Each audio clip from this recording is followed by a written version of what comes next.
Well, good evening, everyone.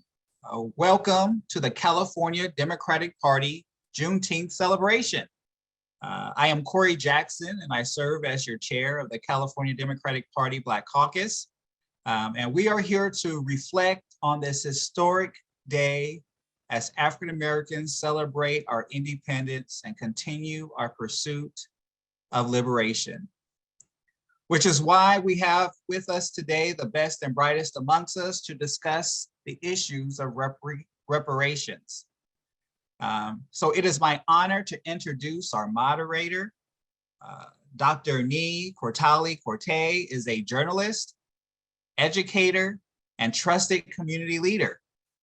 He moderates A More Perfect Union and is the chief national political analyst for KBLA Talk 1580.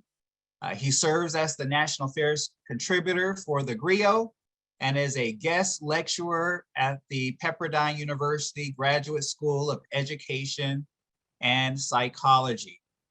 We are so excited to be here in our second annual time that this nation as a whole and in California, we get to celebrate Juneteenth. And so excited to talk about another historic occasion when it comes to reparations. So ladies and gentlemen, it is my honor and privilege to give you Dr. Nee Cortali-Corte. Thank you, Mr. Jackson. Yes, I'm Dr. Nee Cortali-Corte. It is a pleasure to be with all of you today, and my thanks to the California Democratic Party for organizing this occasion. We have an amazing conversation in store for you. And so before we introduce our panelists, let me just set a little bit of context. It is important that we lean into this conversation more now than ever. And as many of you know, as goes California, as goes the nation. There are leaders on the front lines across the country and around the world that are looking at what California's doing. The reparations bill that was authored by Dr. Weber and signed into law by Governor Gavin Newsom, of which this 500-page report was just released, is a historic first and is a big boost to the movement around reparations across the country. I would say in some ways, California is even ahead of the United States Congress. And so there's so much to learn here that I think can be constructive and instructive to the movement that is afoot around reparations, again, across the country and around the world. I'd be remiss if I didn't mention that at the Summit of Americas that took place in Los Angeles just last week, there were a few international leaders that I had a chance to speak to that referenced this bill, that referenced this work that's afoot in California. There are people overseas that are listening intently and want to learn from what we're doing here in California. And so I couldn't be more thrilled to be your moderator for this timely and important conversation. And so with that, let's welcome our panel. I'd like to first welcome Dr. Shirley Weber. She is California's first Black Secretary of State and only the 5th African American to serve as a state constitutional officer in California's 170-year history. Dr. Weber has translated her lifelong commitment to service into a bold agenda, including legislation on education, civil rights, public safety, food insecurity, protections for persons with disabilities, and voting rights. Welcome, Dr. Weber. Thank you. It's good to be with you this evening. Thanks for the invitation. Absolutely. Next, I'd like to welcome Assemblymember Reggie Jones-Sawyer. I've known Assemblymember Jones-Sawyer for many years, and he surely represents his constituents in California's 59th Assembly District in the South LA area in his role in the state legislature. He serves as chair of the Assembly Committee on Public Safety. He's also the founding member of the California Legislative Progressive Caucus, past chair of the California Black Legislative Caucus, and a member of the California Reparations Task Force. Assemblymember Joan Sawyer is a fierce proponent of due process, second chances, and fair treatment under the law. Welcome, Assemblymember Joan Sawyer. Good to see you. Good to see you.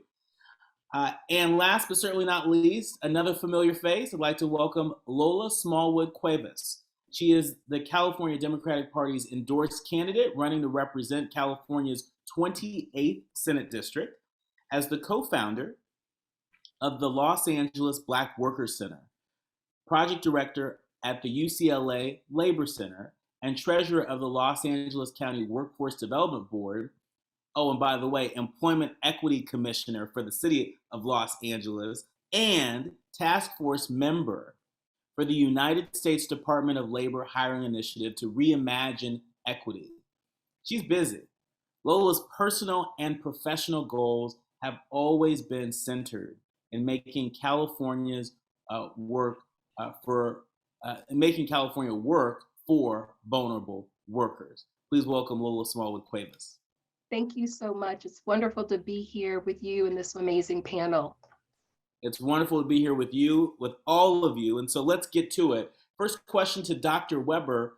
Can you tell us about this law that everybody across the country and even people around the world are talking about? Tell us about the law that you authored, and in broad strokes, what's in it for the descendants of enslaved Black folks, and who counts as descendants? It's a historic piece of legislation for the United States and really for around the world. I was on a UN panel the other day, and others are grappling with the issue of reparations. This bill was, I authored this bill because it was clear that the concept of reparations was stuck in Washington. And I knew that in California, we could basically do some things. And California was not a state that was not immune to slavery because of the fact that we had slaves, even though we weren't a slave state. So we knew that we could break this bill forward, that it would open up the questions and get the answers that we needed with regards to setting the tone, which is what the first report has done. It has set the tone for not should there be reparations, but the conditions under which African Americans have lived in California and in this nation, and what kinds of, as a result of slavery, what kind of deficit they've experienced for the last 400 years. And so with that in mind, this bill hopes to reveal this, and obviously the report has some amazing things in it, dealing with not only the issues of racism, but economics, the impact that it had in terms of social justice issues, health issues, all the things that really emanate from slavery and the lack of support and resources for African Americans. And those who would benefit from it, obviously, were those who are descendants of slaves at this point. There are folks whose families were in this country during slavery. Either they had been enslaved or had suffered under the system of slavery. And the committee decided that, I guess, 1899 would be the date that folks should have had relatives in the United States, because those were the times of really slavery, the times of Jim Crow laws, and the lack of real protection in terms of African Americans that were there. So we wanted to identify the harm that had been done in individuals, not just the race itself, but the harm as well. I want to pick up on a point that you made around setting the tone. And Assemblymember Joan Sawyer, I want to welcome you into the conversation. How do you envision, beyond setting the tone, how do you envision this bill might become a model for the nation and countries around the world? This bill will be the benchmark and the model for not only the nation, but for any state that wants to do the same.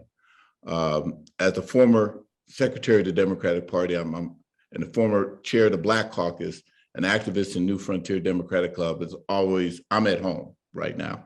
And I remember back when we would talk about Juneteenth, and when the assembly members and senators got off the plane today from Sacramento, when security from LAX police told us that Monday they would be off for Juneteenth, we almost fell out of our seats, because to envision that that holiday would come about was something that we never thought would happen. And think about it. Slavery started probably first Africans 1619, and then it was like 1863 to 1865 before, we were emancipated, and that was like 246 years. This country has been a country for 246 years. We've been enslaved. Our people have been enslaved the same amount of years as this country has been in existence. And so it is important that we start talking about reparations going forward and how to reverse that river of racism that's running through our community. And this is a great opportunity to look at all the different things that have been foisted on our community and as a race, but also making sure that we couldn't move forward like every other culture. And I'm proud of the report that just came out, but what I'm going to be even more proud of is the final report, because the final report will have recommendations on how we can reverse this trend and make sure that every African-American from this day forward can achieve what every other American has been able to achieve. That's great. It was a very ambitious opportunity that we seized upon, and you're right. It feels like the beginning of a new day. Lola, I want to bring you into the conversation now. Assemblymember Joan Sawyer just mentioned how this bill will become a benchmark. Very confidently, it will become a benchmark. How has your work at the UCLA Labor Center and the LA Black Workers Center, how has it shaped your view on reparations? Thank you so much. And I just want to echo the applause for Dr. Weber's effort in stewarding and leading on this groundbreaking legislation, and just for the thoughtfulness of this report that in a really accessible way allows us as Black folk in California, and particularly as workers, as Black workers who are at the root of this economy, to understand the legacy of white supremacy and the roots of so many of the challenges that Black workers are facing today in California. The work that we did to found California's first Black Worker Center, the Los Angeles Black Worker Center, which is now a national model with 17 centers across the country, really grew out of the fact that 50% of working Black Angelenos in 2009 were either unemployed or underemployed. And the economic crisis, the jobs crisis, was really fueling the disparities in terms of health disparities, in terms of safety, in terms of housing and homelessness. And we understood that the history shows when Black workers do well, our communities do well. And there was a need for workers to organize and understand their wealth. And this report helps to provide the context for workers to understand the roots of today's economy and how it is connected to the exploitation, how it is connected to the dehumanization of Black people. Even as so far as the details that the report gave in terms of the roots of police violence and how it's connected to the Fugitive Slave Act here in California, those kinds of details that help us understand what workers are facing today and how do we begin to move forward with filing what is essentially the oldest and longest and largest wage theft complaint that has yet to be filed in this country. And that is for the labor and stolen labor of Black workers. So, our members have said that, when you scratch a modern issue, that there is a slave error underneath it. And this report helps us begin to have the tools that we need to engage our communities, and particularly working communities, in this conversation about the harm of white supremacy and what strategies that we need.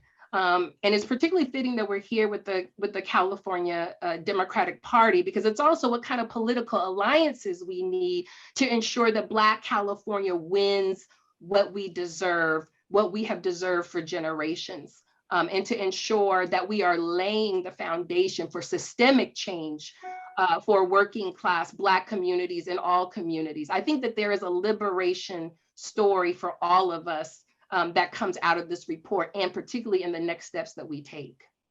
I really like the way you frame that, Lola, in terms of liberation story that can come out of this. I think that is one of the aspects of this movement that is so exciting, is that we have an opportunity to not just change policy, but to change the narrative and to power a major cultural shift here in California and across the country. And for folks who are just joining us, we're having a conversation about historic reparations bill that was authored by then Assembly member, now California Secretary of State, Dr. Shirley Weber, AB 3121. There are lots of folks across the country and around the world that are paying extra close attention to this bill that, as Assemblymember Joan Sawyer just said, will become a benchmark across the country and around the world. For everybody that is zeroed in on issues related to public safety and inflation and health disparities and economic mobility, part of what I'm gathering from just the first few minutes of this conversation is that this bill really sets the context, for how those issues play out and how they have historically played out, particularly among Black folks in California and I'm sure other places across the country. And so, Lola, I'm wondering if you could share an example of how you believe the report might be a model for the country in ways that may not be so obvious to us at the moment. I think one of the fundamental ways is the steps that we take next, because part of this beautiful articulation of the experiences of the Black human being in California during the slave era and the impact on our families and generations. I think part of the understanding of that is that it's not just the statistics, but it's the voices. It's the experiences of those families and the legacy of those families. And I think I see this opportunity of California taking this report to all corners of this state. I see the 28th district being one where we have such a vibrant Black community that is struggling to stay in place, to have an opportunity to still support and thrive in this state. And I think we need to hear those stories. We need to hear the impact, and we need to ensure that Black workers and Black community members have an opportunity to share that with non-Black people. The reality is that the opportunity for our communities to see justice as an outcome of this process, which means an individual and a systemic process, is our ability to build the multiracial coalitions and alliances that stand with Black people, and particularly the legacy and those most impacted by the legacy of white supremacy, that stand with this community in a very different way and understand the common interest of fighting a white supremacist system that, we could just look at Article 34 passed in 1950 and the fact that we can't constitutionally, it is a constitutional crime to actually build public housing in the state of California. I think those are the kinds of policies that we can stand together on and fight for justice that will take the legacy that has so many Black folks disproportionately on the streets, dealing with the issues of homelessness, so many Black people disproportionately represented in unemployment and underemployment, so many Black people disproportionately dying before other Californians, to stand together in a different way on the history and to see the common interest that this system has perpetuated that really has engulfed our whole state in crisis. So I think the model of what we do next, I think the way in which we have thoughtful conversations, the ways that we engage our youth in this process, the ways in which Californians across racial groups can talk about this evidence and understand their own history and the root cause of where we are in this state. I think this is a model, and if it can happen anywhere, it can happen in California. We have the elements of the Progressive Coalition to make that possible. And certainly the folks on this call, the California Democratic Party, represents so many of those values in terms of the history of this base and what we need in order to build the California that we all deserve, particularly Black folks, particularly most vulnerable communities. That's great. And speaking of most vulnerable communities, so Dr. Weber, this was a 500-page document. I'm talking about the reparations report. And it lays out the harms that were suffered by descendants of enslaved people even today. And we just heard Lola give some very specific examples of how this is still playing out today. One of the searing examples she just offered was in public housing. We know that there are discriminatory laws and actions that touch all facets of our lives. What difference would a government apology make? When we think about this whole idea of this report being the basis of our liberation story in the making, what difference would financial restitution make to the families of enslaved Black folks after it's been divvied up? Well, I think that the importance, what does this report mean to individuals and what it would do to them?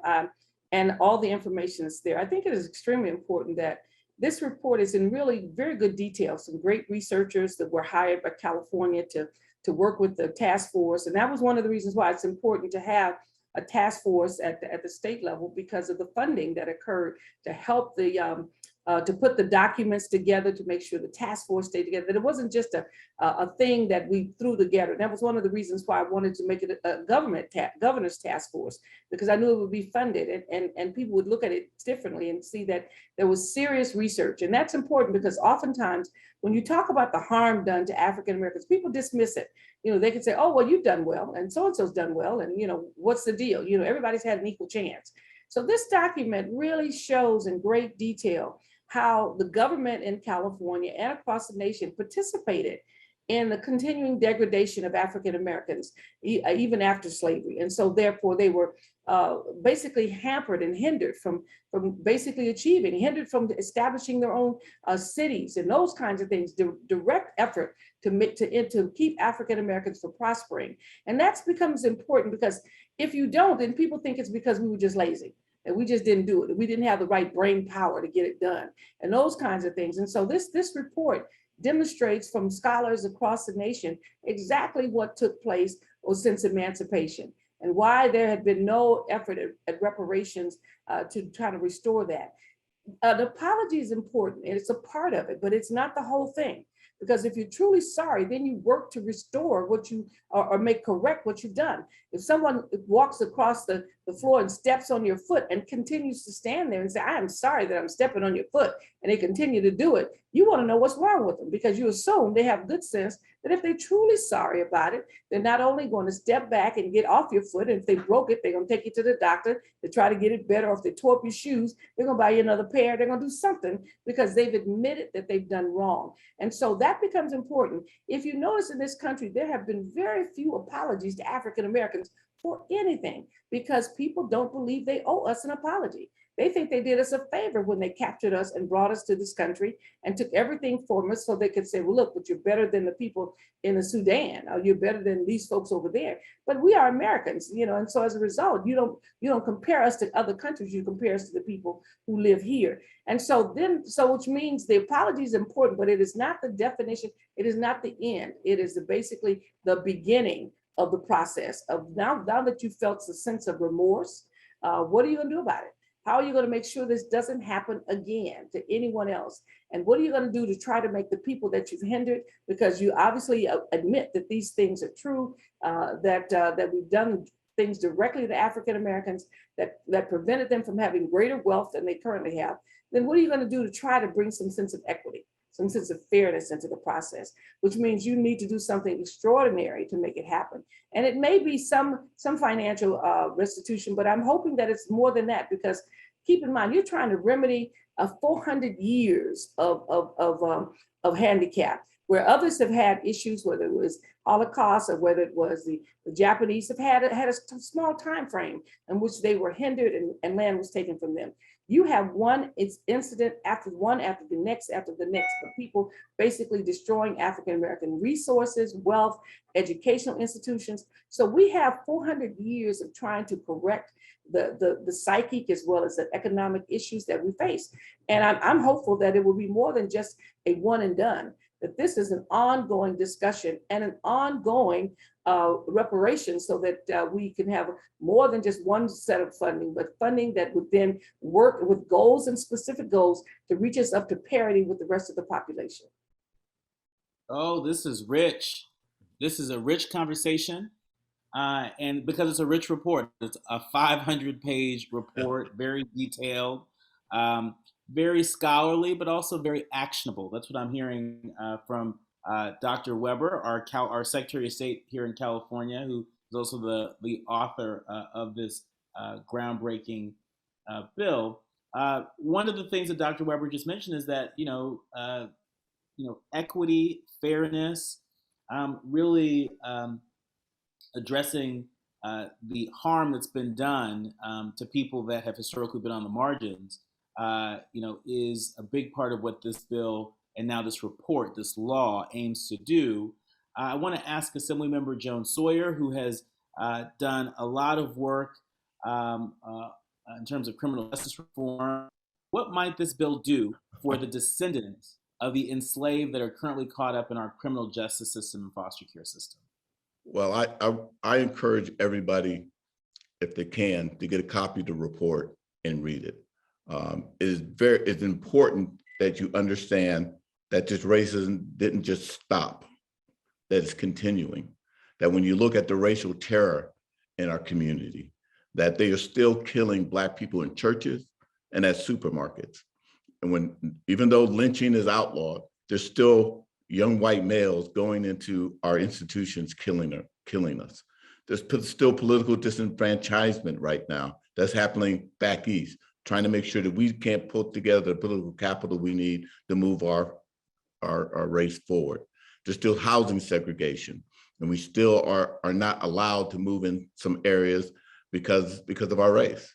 There's separate and unequal education. We know that all too well, that our young people aren't being educated the way that they need to be. And we need to provide the funding to ensure that we can have a level playing field, and that's not being done.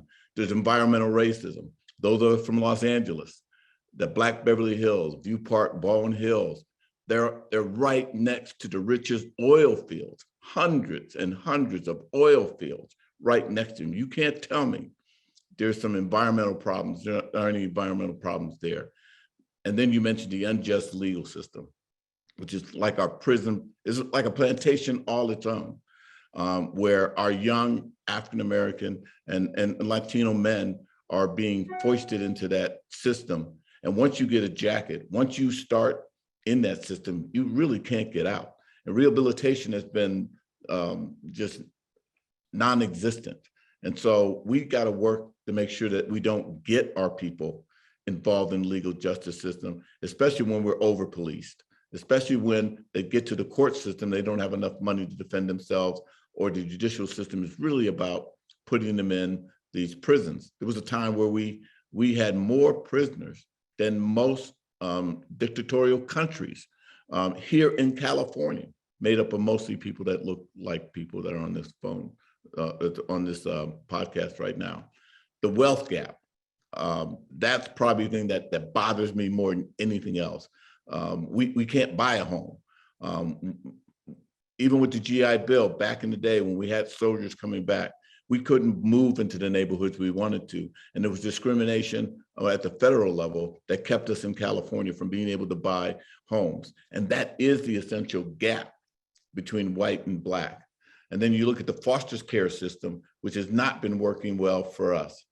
I could put it in a nutshell. When you look at our culture, just looking at our culture, it took Holly Mitchell to come up with the Crown Act to just allow us to wear our hair the way are culturally significant to us, so that we could work in corporate America and not be looked down upon, not to have the ability to move up through the ranks because we wanted to demonstrate who we are as Black people through a demonstration from our hair. We have to do a law. Think about that. We have to do a law to say that we are Black and to be able to do that. No other culture is prohibited from doing that. And so whether it's the prison system, whether it's wealth, it's education system, it's housing, it's all of that. And I encourage everyone to read the report because the report lays the groundwork for why reparations need to be done. We cannot depend on non-African Americans just to say, you know, we're sorry, and we're going to do everything we can. We saw that with Prop 209 when they got rid of affirmative action, that there are people out there that just do not have the heart to say that they need to do the right thing.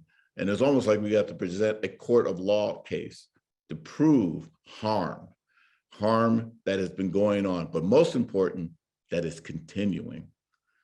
That's probably the most important thing that we need to make every Californian understand, and hopefully everybody in the nation understand that it has not stopped and is continuing. And the policies, procedures, and practices that are in place right now are still keeping us down, and in some cases worse than when we were slaves. And so we need to be able to reverse a lot of that trend and get us on the road to we can be a little more prosperous than we are right now. Speaking of trends, Assemblymember Joan Sawyer, you mentioned a lot, and I couldn't help but think about some of the rich policy conversations, legislative conversations that are being had in Congress and in states across the country. And so, you know, for example, President Biden recently signed an executive order on police accountability, far short from the George Floyd Justice and Policing Act, championed by Representative Bass in Congress, installed in the Senate. But that executive order, really does inject an opportunity for a culture change in terms of policing in this country, though on the federal level, but still it may have some ripple effect on the state and local level. Time will tell.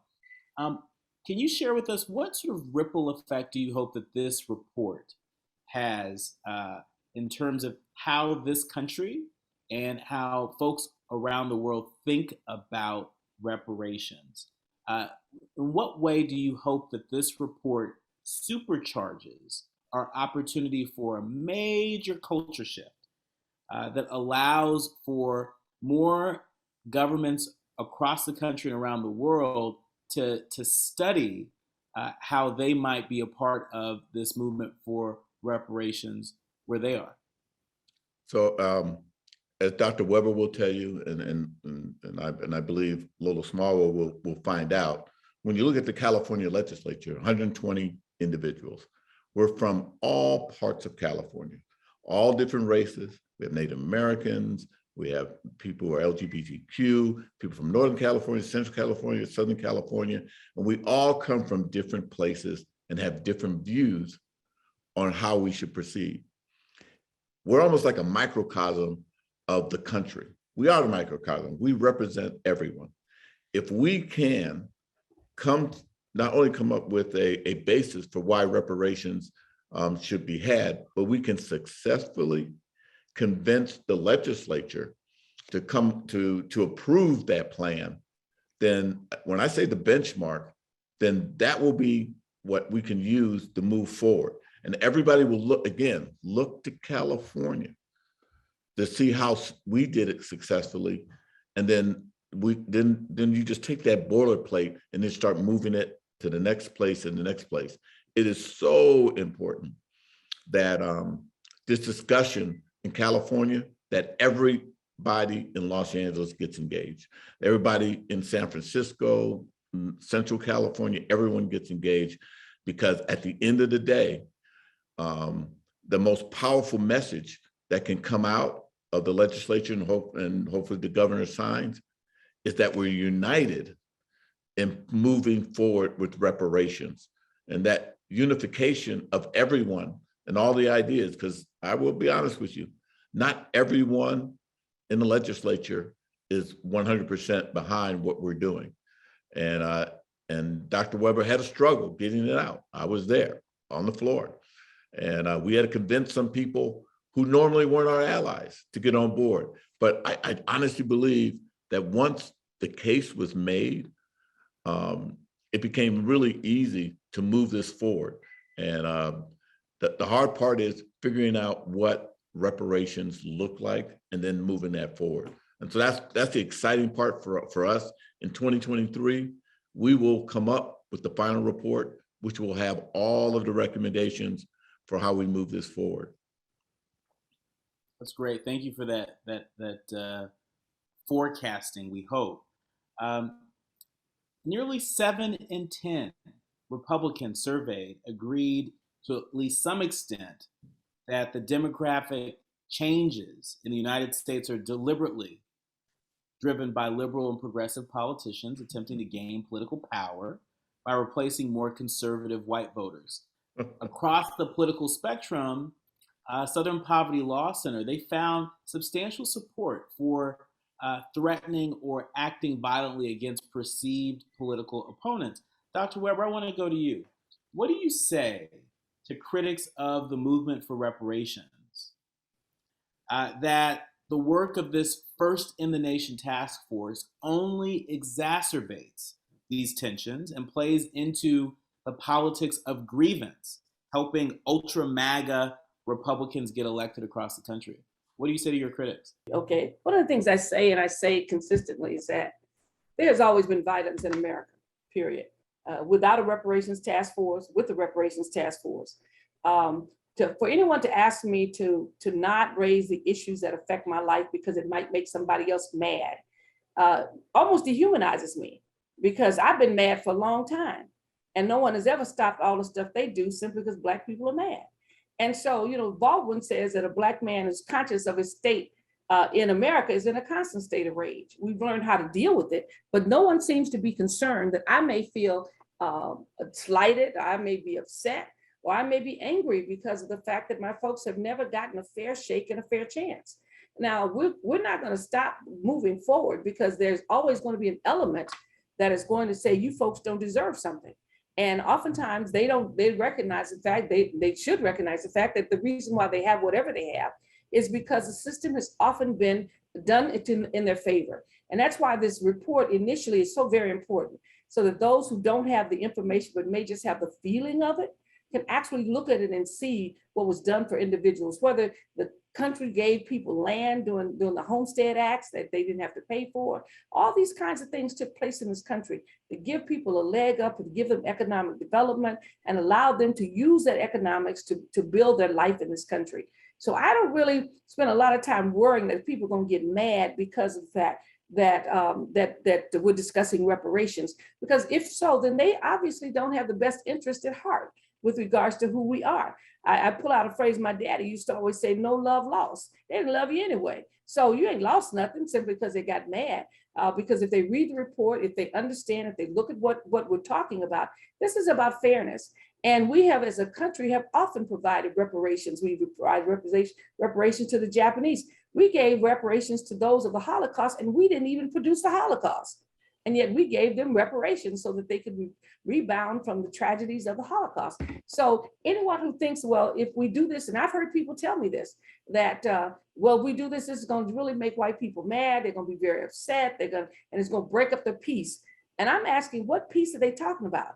We see just underneath the thin veil that there is tremendous disruption. There are people right now doing all kinds of violent acts against others, and we have not done anything to warrant that kind of violence. The lynchings, the burnings in this country, well, not because Black people asserted themselves, it's because Black people were breathing. And as a result of them being able to breathe, folks were upset at anything that took place. So, I try not to, I want folks to understand that this is something that is fair, that is just. And if for some reason someone is angry about it, they should really read the report. They to see what the scholars have found in the report in California and across the nation, verify it themselves, And if they want to say, I don't care because it upsets my reality, I understand that. But don't pretend that somehow or another we have caused some uprising or caused some people to be unhappy. Why? Because we told the truth? Because we're asking for justice? You know, for me not to do that and for you not to expect me to do it makes me less than a citizen in this country, makes me a second-class citizen. And so this is an opportunity for us to basically put the facts out there. And those who choose not to support it, I understand it. Don't do it, but don't blame it on us raising the issue. That if we'd just been quiet about it, what would you have done? Continue to ignore it. That's what you'd have done. You wouldn't have changed anything. You wouldn't have done it differently. You'd have continued to prosper from the degradation of our people, continue to discriminate against us in small ways that become large ways over time. So I'm kind of impatient and tired of hearing folks tell me that I'm causing this disruption when disruptions occur and we have done nothing. Those poor women who in Buffalo, the people in Buffalo shopping, wasn't doing anything to anybody. They didn't even go to those people's house. They basically came into their neighborhood and blew them away. You know, folks in Oklahoma had decided that they just weren't going to be bothered, and they built their own stuff, and people blew that away. So we understand that there's a lot of anger toward African Americans. So we cannot solve their anger by allowing them to continue to have the anger and fester and handicap us. We're going to build the relationship, build a coalition with those who believe in what we're talking about, who believe that African Americans deserve a fair shot at education and opportunities, and they should be happy, because when we're successful, then you can actually say the state is going to be successful, and we will have the kind of resources to assist the state to even become greater than it is. So anyone who's mad about reparations, read the report, and if you still say I don't care because I'm selfish and that's what I want to be, I understand that. But don't expect me all of a sudden to give up everything that I've been pushing for and my sense of justice and equality just to satisfy your anger or lack, and as a result, you're gonna be mad no matter what, because you're already mad. That is a word. That is a word today from California Secretary of State, Dr. Shirley Weber, also author of this historic California reparations bill. You said a lot. Point taken, at least right here. I want to ask in our remaining minutes, I want to first ask Assemblymember Joan Sawyer, because you had mentioned that you've been in leadership in the California Democratic Party for a long time. And when we began this conversation, I set some context and said, basically, as goes California, as goes the nation and the world. I don't think there's any disagreement here on that.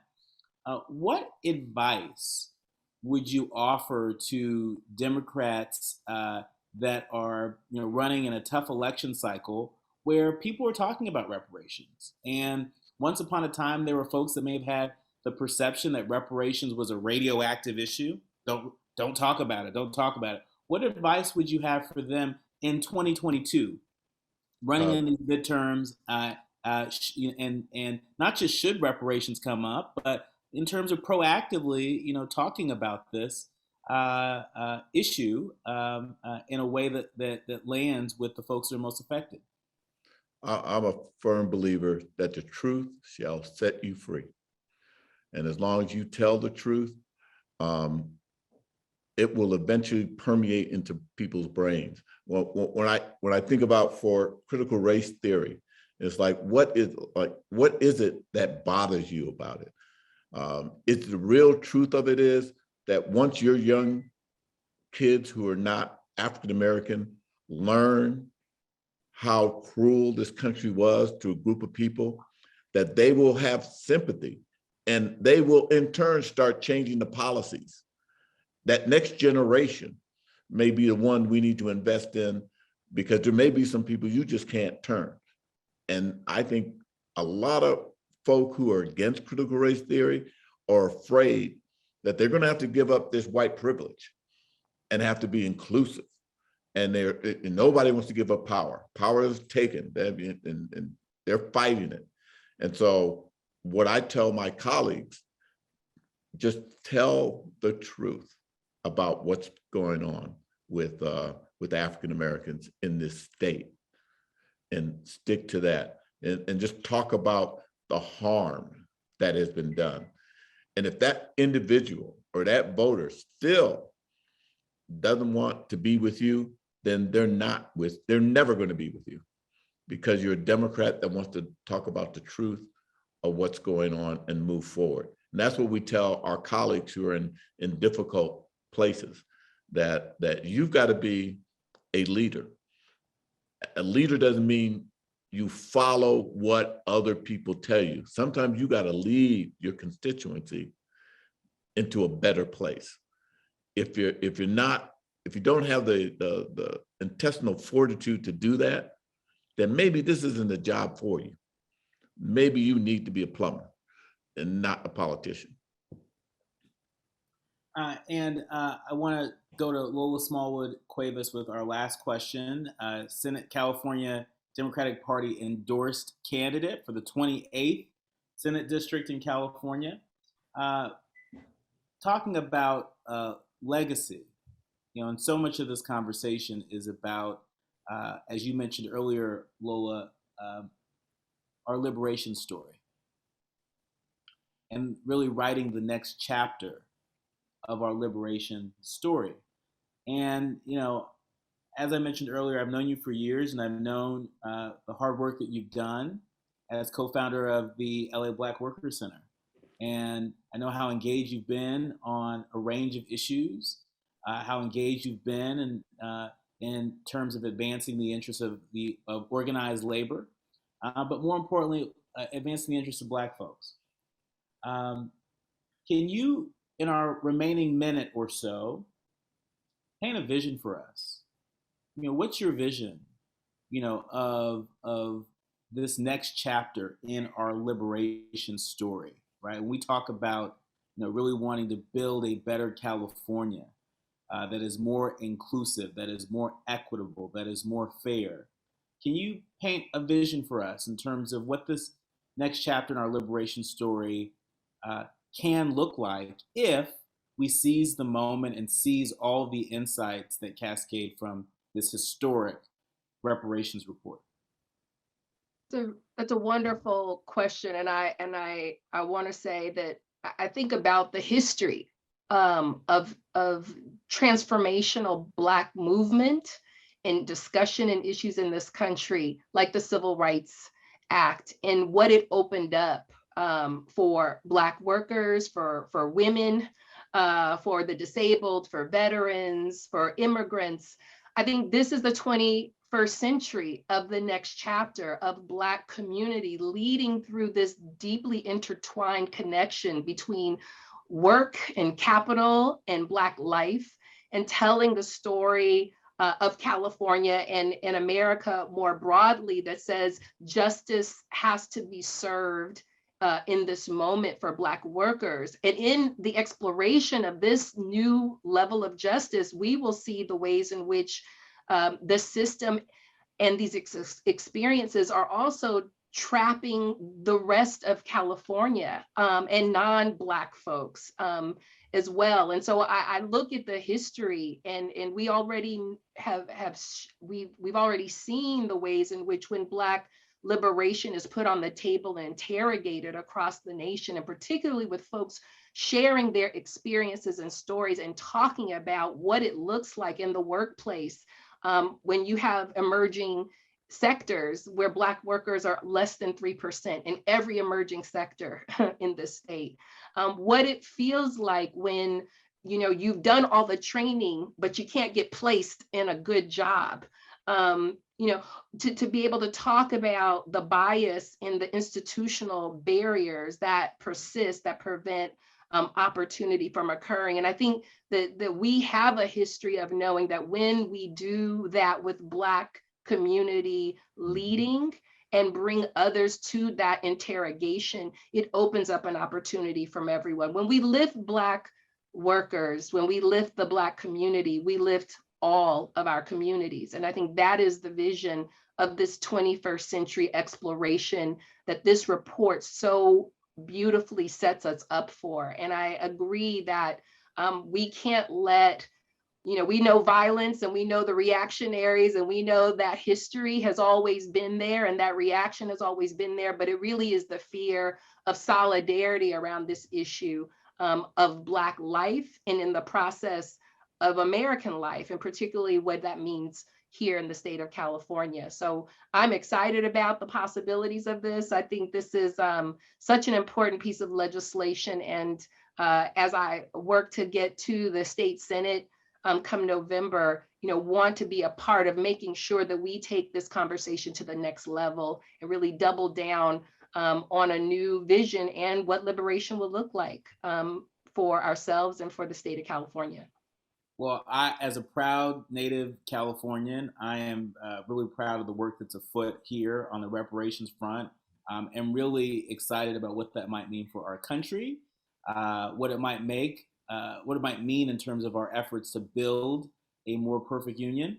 I want to say thank you to Secretary of State, Dr. Shirley Weber, our California Secretary of State, also Assembly Member Reggie Jones Sawyer, representing the people of the 59th Assembly District in California, and also a California Democratic Party endorsed candidate, Lola Smallwood Cuevas, running to represent the people of the 28th State Senate District.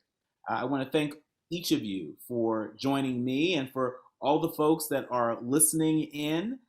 Thanks for joining this conversation, and a big thanks to the California Democratic Party for inviting me to moderate this discussion tonight. This recording will be available on the California Democratic Party's YouTube channel. It will also air, highlights of this will air on my show, A More Perfect Union, on KBLA Talk 1580, beginning at 10 a.m. Pacific time on Sunday on Juneteenth. We'll air this episode on the 10th, and so 10 a.m. Pacific, and later again at 10 p.m. Pacific on Juneteenth. And so download the KBLA Talk 1580 app to listen live or on demand, or just subscribe to A More Perfect Union podcast. You can listen to that again on Sunday. I'm Dr. Nicordelai Corte, your moderator. Thank you so much. And now I'd like to pass it back to California Democratic Party Black Caucus Chair, Corey Jackson, to close us out. Well, thank you so much. Wow, what a fantastic discussion. We would like to thank our fantastic moderator and panelists for their thoughts and wisdom on these very important issues. We would also like to thank our Democratic Party staff and our translators, who have always do a fantastic job of making sure that these functions go on without a hitch. If you are not a part of the Black Caucus of the Democratic Party, we encourage you to join the caucus as we strive to build Black political power and continue to serve as the voice and the interest of our people. Sometimes we know that our interests will align, but sometimes, as our ancestors have done, sometimes we cause some people to think very hard about themselves, and we will continue to do so. We encourage everyone to also to participate in the Democratic Party's event highlighting, uplifting the Latino Heritage Month event. That's going to be on Thursday, September 15th at 6 p.m. So with that, thank you all for participating, and we look forward to seeing you all again next time. Everyone, have a fantastic Juneteenth.